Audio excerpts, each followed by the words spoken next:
আসসালামু আলাইকুম রহমতুল্লাহি ওবরকাতুহ। সম্মানিত দর্শক, আমাদের এই বাংলাদেশে এখন নির্বাচনের ডামাডোল শুরু হয়ে গেছে। বিএনপি এবং সমমনা যারা দল রয়েছেন তাদের এক দাবি ডিসেম্বর মাসের মধ্যেই নির্বাচন হতে হবে।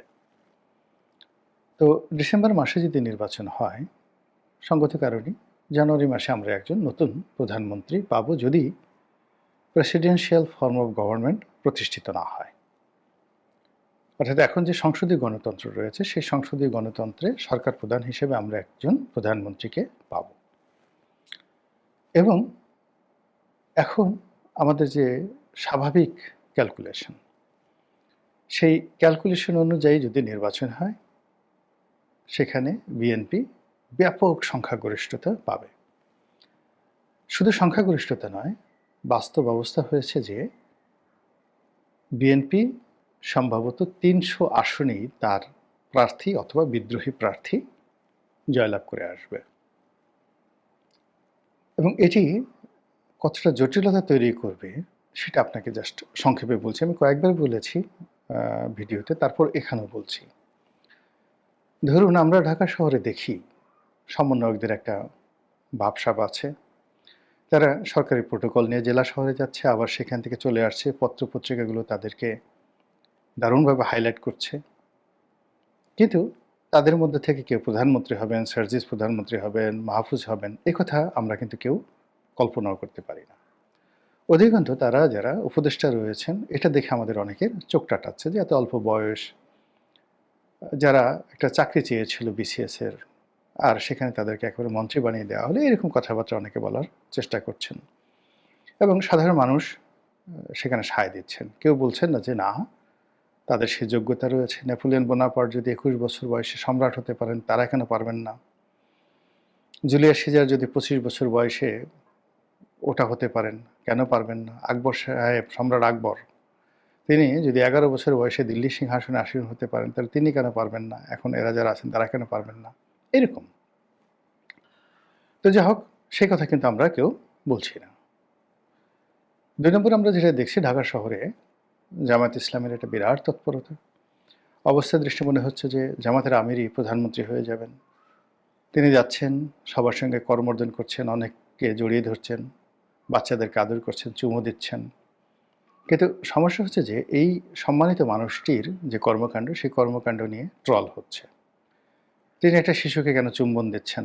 তাহলে কি তার কোনো ছি, ছি, ছি, এই সমস্ত কথাবার্তা কিন্তু বলা হচ্ছে। তারপর তার একটা উপাধি দেয়া হয়েছে মুরুব্বি, মুরুব্বি। যে একটা ভাইরাল ওয়াজের একটা শব্দ, মুরুব্বি, মুরুব্বি, হু, হু। তো ওইরকম তাকে নিয়ে তার যেকোনো কর্মকাণ্ড নিয়েই এখন জামাত বিরোধী যারা রয়েছে তারা মুরুব্বি, উহু, হু, হু, উহু, হু এই সকল শব্দ বলার চেষ্টা করছেন। তো কাজেই তিনি যদি আগামীতে প্রধানমন্ত্রী হন, তাহলে এই জিনিসগুলো বন্ধ হবে না। এই জিনিসগুলো বন্ধ করতে হলে তাকে তখন অত্যাচার করতে হবে। আর বিএনপি যদি জয়লাভ করে, তাহলে সঙ্গতির কারণেই তাদের দুজনের একজন, বেগম খালেদা জিয়া অথবা তারেক রহমান সাহেব, যে কোনো একজন প্রধানমন্ত্রী হবেন। তো বেগম জিয়া একাধিকবার প্রধানমন্ত্রী ছিলেন। তো তিনি হলে কি হবেন, কেমন দেখাবে, এটা আমরা মোরালে সবাই জানি। তারেক রহমান সাহেবকে নিয়ে অনেকের আগ্রহ থাকতে পারে যে তিনি যদি প্রধানমন্ত্রী পদে বসেন তাহলে জিনিসটা আসলে কেমন হবে। তো এই বিষয়গুলো নিয়ে আমরা সাধারণ দৃষ্টিতে আলাপ আলোচনা করছি যে অমুকে প্রধানমন্ত্রী হতে পারেন, অমুকে প্রধানমন্ত্রী হতে পারেন। কেউ হয়তো বলছেন যে সামরিক শাসন আসবে, অনেক দিন সামরিক শাসন চলবে। তো সেখানে প্রধান সামরিক আইন প্রশাসক যিনি, তিনি নির্বাহী ক্ষমতা করায়ত্ত করে প্রেসিডেন্টের দায়িত্ব পালন করবেন, এবং তখন সংবিধান কিছুই থাকবে না, অতীতে জিয়াউর রহমান সাহেবের মতো, এরশাদ সাহেবের মতো। তো সেক্ষেত্রে কে হবেন এটা নিয়ে আমরা কেউ জানি না। তারপরে অনেকে বলছেন যে নাঈনুস সাহেবই অনেকদিন থাকবেন, তিনি রাষ্ট্রপতি হবেন, তার বিশ্বাসভাজন একজনকে হয়তো তিনি প্রধান উপদেষ্টা করবেন। সংবিধানকে যে দ্বিতীয় বিপ্লব বলা হচ্ছে, সেই দ্বিতীয় বিপ্লবের মাধ্যমে সংবিধানকে ছুঁড়ে ফেলে দিয়ে একটি নতুন বিপ্লবী সরকার হবে, এবং এটা দীর্ঘমেয়াদে ডক্টর মোহাম্মদ ইউনূস যতদিন আছেন ক্ষমতায় থাকার জন্য তার পেছনে যে লাইন আপ রয়েছে, সেই লাইন আপ অত্যন্ত সুকৌশলে এই কাজগুলো করে যাচ্ছে। এবং সেই কাজগুলো সফল করার জন্য যত কূটকৌশল দরকার, যত বুদ্ধি প্রজ্ঞা দরকার সব কিছু তারা কিন্তু চালিয়ে যাচ্ছেন। যা হোক, বাস্তবতা হলো যে কোনোটার ব্যাপারেই আমরা নিশ্চিত হতে পারছি না। ডিসেম্বরের নির্বাচনের ব্যাপারে যেমন আমরা নিশ্চিত হতে পারছি না, আগামীতে কার অধীন শাসন হবে তাও নিশ্চিত হতে পারছি না, আর প্রধানমন্ত্রী কে হবেন তাও আমরা নিশ্চিত হতে পারছি না, রাষ্ট্রপতি কে হবে তাও আমরা নিশ্চিত হতে পারছি না। কিন্তু আপনি যদি প্রকৃতির আইন দেখেন, ল অফ নেচার, তাহলে আপনি খুব সহজে বুঝতে পারবেন কে আগামীর প্রধানমন্ত্রী হতে যাচ্ছেন। প্রথমত, জাতি হিসেবে যদি আমরা খুব খারাপ প্রকৃতির হই, বজ্জাত প্রকৃতির হই, বনী ইসরায়েলদের সে অভিশপ্ত সম্প্রদায়ের মতো হই, তাহলে ওই যে তালুত এবং জালুত রাজার যে কাহিনী, অত্যাচারী রাজা যে তালুত, জালুত ছিল, অত্যাচারী রাজা জালুত বা তালুত, আমি এই মুহূর্তে মনে করতে পারছি না। তো সেই তাদের কুকর্মের কারণে আল্লাহ রাব্বুল আলামিন এরকম একজন ডাকাতকে বনী ইসরায়েল জাতির নেতা বানিয়ে দিয়েছিলেন। তাদের অত্যাচার থেকে বাঁচার জন্য বনী ইসরায়েলরা কেঁদেছে। কাঁদার পর তখন আল্লাহ রাব্বুল আলামিন তাদের জন্য নেতা পাঠিয়েছেন, যিনি হযরত দাউদ আলাইহিস সালামের শ্বশুর ছিলেন। আমি এই তালুত এবং জালুত এই দুটো নামের মধ্যে ডিফার করতে পারছি না। সম্ভবত তালুত ছিলেন আল্লাহর পক্ষের, আর জালুত ছিলেন জালেমের পক্ষের।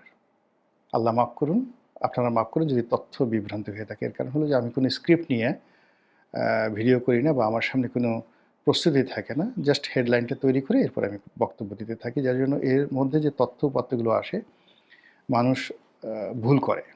সব তথ্য মনে রাখা মানুষের পক্ষে সম্ভব নয়, টু দি পয়েন্টের সন্তারিক সহ।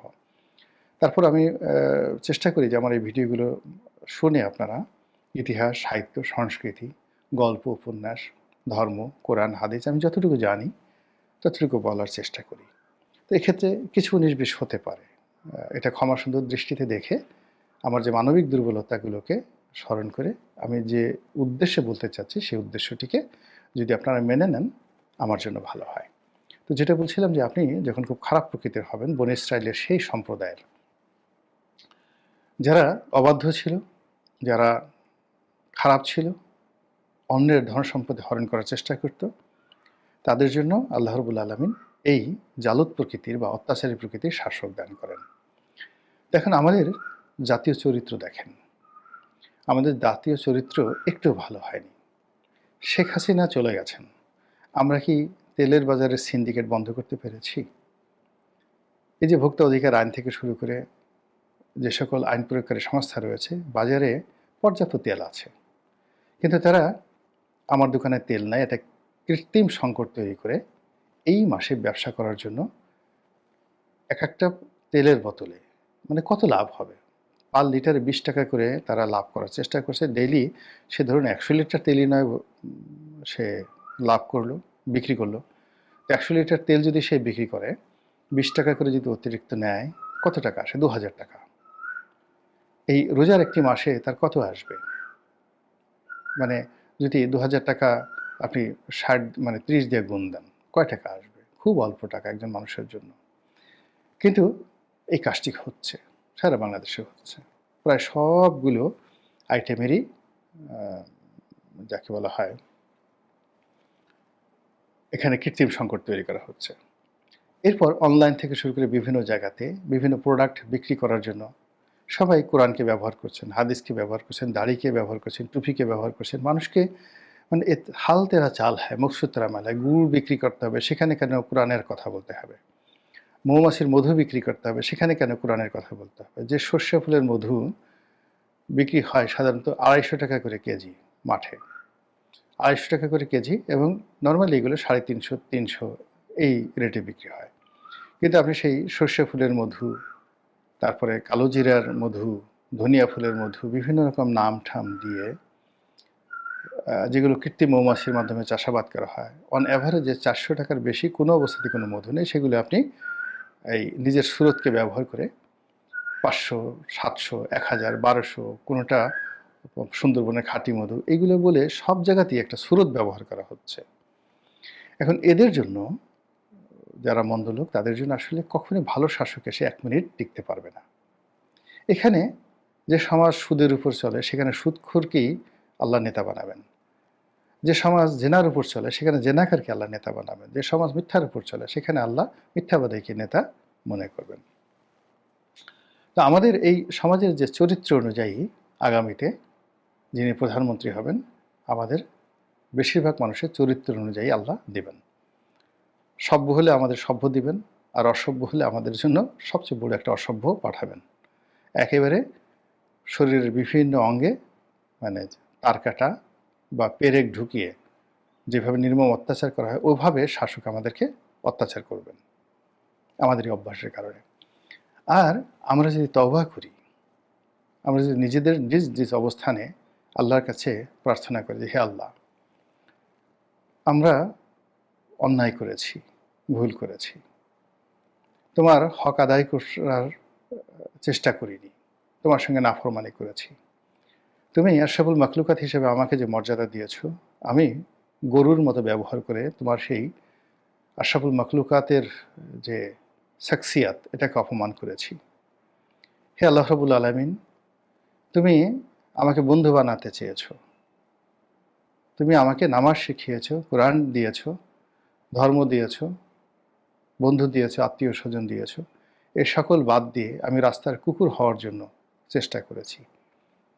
তুমি আমাকে মেধা দিয়েছ, যোগ্যতা দিয়েছ, কিন্তু আমি বিড়াল হওয়ার জন্য অনবরত চেষ্টা করেছি। তুমি আমাকে শক্তি দিয়েছ, সামর্থ্য দিয়েছ, পরিশ্রম করার হেকমত দিয়েছ, সামর্থ্য দিয়েছ, জ্ঞান দিয়েছ, বুদ্ধি দিয়েছ, কিন্তু আমি ওইগুলো বাদ দিয়ে মানুষের পশ্চাৎ দেশ এবং জুতার তলদেশ এটি লেহন করার জন্য আমি ঘুরে বেরিয়েছি। হে আল্লাহ, তুমি আমাকে বেজ্জতি করো না, আমার পাপের জন্য আমার এই জাতিকে তুমি ডুবিও না, আমার পাপের জন্য আমার পরিবারকে তুমি লাঞ্ছিত অপমানিত করো না। আল্লাহ, তুমি আমাদেরকে ওয়াজআলনা লিল মুত্তাকিনা ইমামা, মানে যদি আপনি নেতা হতে চান তাহলে আপনি বলবেন যে আমাকে মুত্তাকিদের নেতা বানিয়ে দাও, পরহেজগারদের নেতা বানিয়ে দাও। আর আপনি যদি পরহেজগার হন তাহলে আপনি বলবেন যে আপনি পরহেজগারদের মধ্য থেকে আপনি আমাদের নেতা নির্বাচন করে দিন। এইভাবে বিনয়ের সঙ্গে যদি আমরা তওবা করি পুরো জাতি, তো আল্লাহ রাব্বুল আলামিন এই 18 কোটি মানুষের একটা বিরাট অংশ যে ধর্মাবলম্বী, তাদের মধ্যে থেকে শ্রেষ্ঠতম একজন মানুষ, যার নেতৃত্বে আমরা কাজ করব, যার নেতৃত্বে আমরা পরিচালিত হব, ওরকম একজন নেতা তিনি আমাদেরকে দিবেন। হযরত উমর রাদিয়াল্লাহু তাআলা আনহুর মতো, অথবা হযরত উমর ইবনুল আব্দুল আজিজ তার মতো, বা শাহ আওরঙ্গজেবের মতো। এই সমাজে আছে, আল্লাহ চাইলে দিতে পারেন। অথবা আমরা যদি মন্দ কাজ করি তাহলে কিসের শেখ হাসিনা, কিসের যাকে বলা হয় এরশাদ, কিংবা আরও মন্দ অতীতে আইয়ুব খান বলেন, টিক্কা খান বলেন, ইয়াহিয়া খান বলেন, এমন ইয়াহিয়া খান আগামী দিনে দেবে যে ইয়াহিয়া খানের নাম শুনলে শিশুরা পর্যন্ত ঘুমিয়ে পড়বে ভয়ে, আগামী দিনে, যদি আপনারা আপনাদের আমল ঠিক না করেন। এই গেল একটা। দ্বিতীয় বিষয় হলো, আপনি যদি বর্তমান চলমান যে সময়, সেই সময়ে আপনার পরিচিত যাকে আপনি প্রধানমন্ত্রী হিসেবে দেখতে চান, মনে মনে কল্পনা করেন এই লোক প্রধানমন্ত্রী হবে। প্রথমে তো আপনি তার ভিতরে কতগুলো লক্ষণ দেখতে পাবেন। সেটা সে খারাপ হলেও ওই লক্ষণগুলো তার মধ্যে রয়েছে, আর মন্দ হলেও ওই লক্ষণগুলো তার মধ্যে রয়েছে। সেই কতগুলো জেনারেল সিমটম তার মধ্যে দেখতে পাবেন। প্রথমত, তিনি সাহসী হবেন অন্য যে কোনো মানুষের তুলনায়। অন অ্যাভারেজ মানুষের যে সাহস, তার চেয়ে বেশি সাহসী হবেন। মন্দ প্রধানমন্ত্রী বলেন না ভালো প্রধানমন্ত্রী বলেন, তিনি স্বাভাবিকের চেয়ে বেশি সাহসী হবেন। আপনার ভীরুতা তাকে স্পর্শ করবে না। তিনি দূরে থাকবেন না, তিনি আপনার কাছে আসবেন। তিনি আপনার পেছনে থাকবেন না, তিনি আপনার সামনে থাকবেন, নেতৃত্ব দিবেন। মন্দ হলেও দিবেন, ভালো হলেও দিবেন। আর এই বিষয়গুলো যদি আপনার না থাকে, আপনি তার জন্য কোরআন শরীফ খতম করতে করতে মানে আপনার হৃদয় বিগলিত করতে পারেন, আপনার গলা দিয়ে রক্ত বের করে দিতে পারেন, কিন্তু কোনো ভীরু কাপুরুষকে আপনি কোনো অবস্থাতেই প্রধানমন্ত্রী হিসেবে দেখতে পাবেন না। সাহসী হতে হবে এবং সম্মুখ সারির যোদ্ধা হতে হবে। ডাকাতি করলেও সাহসী হতে হবে, আর ভালো কাজ করলেও সাহসী হতে হবে। এই গেল এক। ২ নম্বর হলো যে ওই মানুষটি যে প্রধানমন্ত্রী হবেন, তিনি যখন আরও ১০ জন লোকের সাথে বসবেন, আপনি তাকে আলাদা করতে পারবেন। আপনি দেখবেন যে সেই লোক আ সব মানুষের দৃষ্টি আকর্ষণ করে ফেলেছেন। সবার চোখ অটোমেটিক তার দিকেই গিয়েছে এবং প্রকৃতি তার চেহারা সুরতের মধ্যে একটা উজ্জ্বলতা ফুটিয়ে তুলেছে। তাকে আপনার দেখতে ইচ্ছা করবে। তাকে দেখলে আপনার রাগ হবে না, ক্রোধ হবে না। শ্রদ্ধা চলে আসবে, সম্ভ্রম চলে আসবে। আর সে যদি মন্দ হয় তাকে দেখলে ভয়ে আপনার শরীর থরথর করে কেঁপে উঠবে। কিন্তু কাউকে যদি আপনার দুলাভাই ভাই বলে মনে হয়, শ্যালক বলে মনে হয়, কাউকে যদি মনে হয় যে আমি তাকে বানাতে পারবো, আমি তাকে ব্যবহার করতে পারবো, সে আমার ভগ্নিপতি ইত্যাদি, ইত্যাদি অনেক কিছু আপনজন। এরকম ব্যক্তিত্বহীন মানুষ কোনো অবস্থাতেই আগামীর নেতা হবেন না। বর্তমানে বলে দেবে। আপনি দুটোভাবে অর্থাৎ আপনি পরিচিত জনের মধ্যে যে তিনি কাউকে প্রধানমন্ত্রী হিসেবে বা গ্র্যান্ড লিডার হিসেবে কল্পনা করেন তার মধ্যে কমন যোগ্যতাগুলো থাকতে হবে। আর যদি আহ, আপনি এই ধরনের কোনো লোক খুঁজে না পান তাহলে আল্লাহ এমন একজন লোককে ব্যবস্থা করে দিবেন অন দ্য লং রানে সে সমাজে লুকায়িত থাকে কিন্তু হুট করে চলে আসবে। আপনি আমাদের এই জাতির ক্রান্তিকালে একটা সময় ধরেন বিচারপতি শাহাবুদ্দিন সাহেব এসেছিলেন। তাকে দেখে আপনার কি মনে হয়েছে যে এই লোক দেশের এরকম নামকরা একজন রাষ্ট্রপতি হতে পারেন? কিংবা জিয়াউর রহমান সাহেব যখন এসেছেন, উনাকে তো ১৫ই আগস্ট পর্যন্ত কোনো লাইমলাইটে ছিলেন না। কেউ তাকে নিয়ে কেউ কল্পনাও করেনি। এমনকি নভেম্বর মাসের ৭ তারিখ পর্যন্ত তাকে নিয়ে কেউ কিন্তু ভাবেনি যে তিনি বাংলাদেশের রাষ্ট্রপতি হতে পারেন। কিন্তু যখনই তিনি সামনে চলে এসেছেন, আপনি দেখেন তার লক্ষণগুলো ঠিক ঐরকম আমি যেভাবে বললাম ঐরকমই ছিল।